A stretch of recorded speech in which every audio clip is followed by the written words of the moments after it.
Use of फार। फार का प्रयोग अनिश्चित समय यानी समय की अवधि के साथ होता है, जब भी कभी वाक्य में रहा रही रहे का प्रयोग भी हो। For is used for duration of time when the sentence is in continuous form. नियम फर्स्ट, फॉर 2 सेकंड और 2 minutes, 2 hour, 2 days, 2 weeks, 2 month, 2 year, 2 centuries. दूसरा, फॉर अ लॉन्ग, काफ़ी देर से। तीसरा, फॉर व्हाइल, कुछ देर से।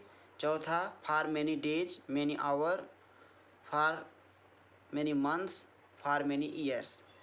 एग्जाम्पल, मैं 2 घंटे से पढ़ रहा हूँ। I have been studying for 2 hours, वो कई दिनों से कोशिश कर रहा है। He has been trying for many days.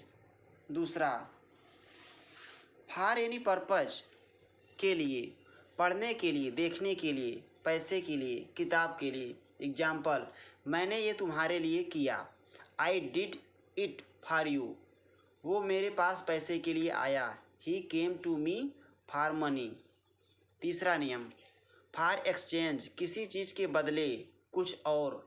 अगर मैं कहूँ कि मैंने 20 रुपये की किताब खरीदी, तो इसका मतलब यह है कि मैंने 20 रुपये के बदले में किताब ली। सोचो, अगर किसी ने मुझे मेरे 2 मोबाइलों के बदले में मुझे एक कंप्यूटर दे दिया, तो यह भी तो किसी चीज़ के बदले कुछ और लेना ही है।